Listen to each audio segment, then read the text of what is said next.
നമസ്കാരം. മലയാളി വാർത്തയിലേക്ക് സ്വാഗതം. PV അൻവർ കോൺഗ്രസിനും തലവേദനയാവുകയാണ്. സ്ഥാനാർത്ഥി കാര്യത്തിൽ കോൺഗ്രസിനെ വട്ടം കറക്കി PV അൻവർ. ആര്യാടൻ ഷൌക്കത്തിനെ മത്സരിപ്പിക്കാനാകില്ല എന്ന AP അനിൽകുമാറുമായുള്ള ചർച്ചയിലും അൻവർ ആവർത്തിക്കുകയായിരുന്നു. ഇതിനിടെ ആര്യാടൻ ഷൌക്കത്തിനെ സ്ഥാനാർത്ഥിയാക്കാൻ ലീഗ് MLA നീക്കം നടത്തിയതിനെ ചൊല്ലി മുന്നണിയിൽ വിവാദം ഉയരുകയാണ്. സ്ഥാനാർത്ഥി കാര്യത്തിൽ PV അൻവറിന് ഒരു നിർബന്ധ ബുദ്ധിയും ഇല്ല എന്ന കോൺഗ്രസിന്റെ അവകാശവാദം പൊളിഞ്ഞു. ജോയിയെ സ്ഥാനാർത്ഥിയാക്കണമെന്ന നിലപാടിൽ നിന്നും പിന്മാറണമെന്നാവശ്യപ്പെട്ട് തെരഞ്ഞെടുപ്പിന്റെ ചുമതലയുള്ള AP അനിൽകുമാർ അൻവറുമായി നടത്തിയ കൂടിക്കാഴ്ച പരാജയപ്പെട്ടു.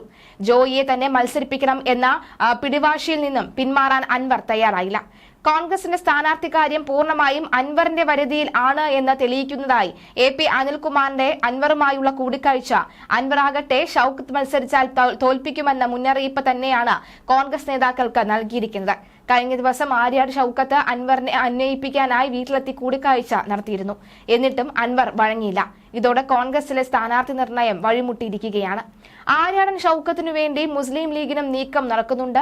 ഏറനാട് MLA PK ബഷീർ ഷൌക്കത്തിനു വേണ്ടി കോൺഗ്രസുകാരും ആയി ചർച്ച നടത്തിയതായാണ് സൂചന. ലീഗ് ഇത്തരത്തിൽ ഇടപെട്ടതിൽ കോൺഗ്രസിനുള്ളിൽ എതിർപ്പുണ്ട്. ചുരുക്കത്തിൽ എളുപ്പത്തിൽ ജയിച്ചു കയറാം എന്ന് കരുതുന്ന ഒരു സീറ്റിൽ വലിയ പ്രതിസന്ധി നേരിടുകയാണ് കോൺഗ്രസ്.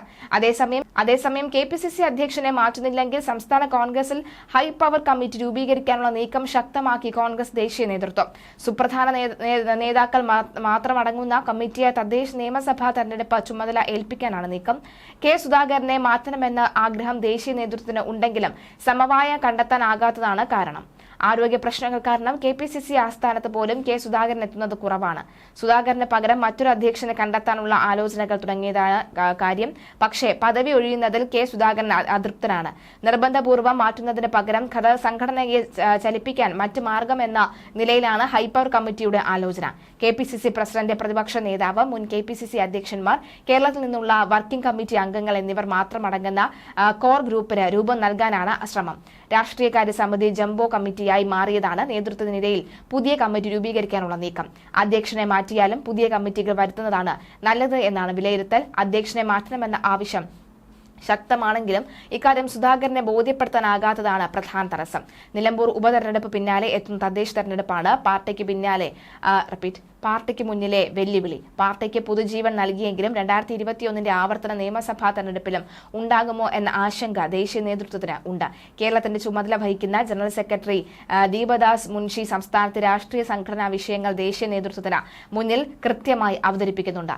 അതേസമയം CPM സംസ്ഥാന സെക്രട്ടേറിയറ്റ് യോഗം ഇന്ന് ചേരും. നിലമ്പൂർ ഉപതെരഞ്ഞെടുപ്പ് പ്രഖ്യാപനം ഉടനെ ഉണ്ടാകുമെന്നിരിക്കെ അതിന്റെ ഒരുക്കങ്ങൾ ചർച്ചയാകുകയാണ്. സ്ഥാനാർത്ഥിയെ സംബന്ധിച്ച പ്രാഥമിക ചർച്ചകൾ നടക്കും. UDF സ്ഥാനാർത്ഥി ആരെന്നറിഞ്ഞ ശേഷമേ CPM സ്ഥാനാർത്ഥിയെ പ്രഖ്യാപിക്കാൻ സാധിക്കുകയുള്ളൂ. UDF ൽ ഉണ്ടാകാനിടയുള്ള അസ്വാരസ്യങ്ങൾ മുതലെടുക്കണമെന്ന തീരുമാനം CPM എടുത്തിട്ടുണ്ട്. KK രാഗേഷ് CPM കണ്ണൂർ ജില്ലാ സെക്രട്ടറിയായ സാഹചര്യത്തിൽ മുഖ്യമന്ത്രിയുടെ പുതിയ പ്രൈവറ്റ് സെക്രട്ടറി ആര് എന്ന ചർച്ചകളും യോഗത്തിൽ ഉണ്ടാകാൻ സാധ്യതയുണ്ട്. പ്രൈവറ്റ് സെക്രട്ടറി സ്ഥാനത്തേക്ക് രാഷ്ട്രീയ നിയമനം വേണോ, ഉദ്യോഗസ്ഥതല നിയമനം വേണോ എന്ന കാര്യത്തിൽ മുഖ്യമന്ത്രി ആയിരിക്കും തീരുമാനം എടുക്കുക. മുഖ്യമന്ത്രിയുടെ അഭിപ്രായം പാർട്ടി അംഗീകരിക്കാനാണ് സാധ്യത.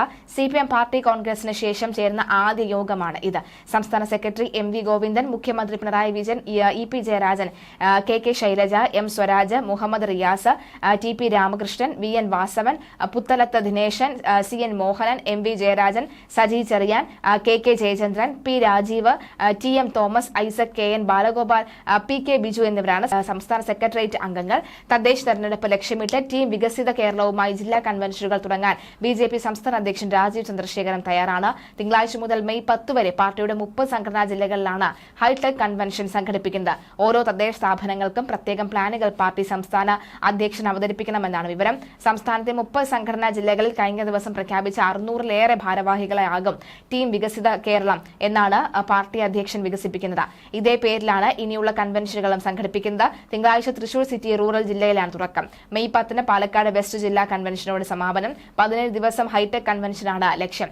രാവിലെ ജില്ലാ കോർ കമ്മിറ്റി യോഗം, പിന്നീട് പഞ്ചായത്ത് തലം മുതലുള്ള ഭാരവാഹികളുടെ പ്രത്യേക കൺവെൻഷൻ. പ്രസംഗമല്ല, അധ്യക്ഷൻ പവർ പോയിന്റിന്റെ പ്രസന്റേഷനാണ് ഹൈലൈറ്റ്.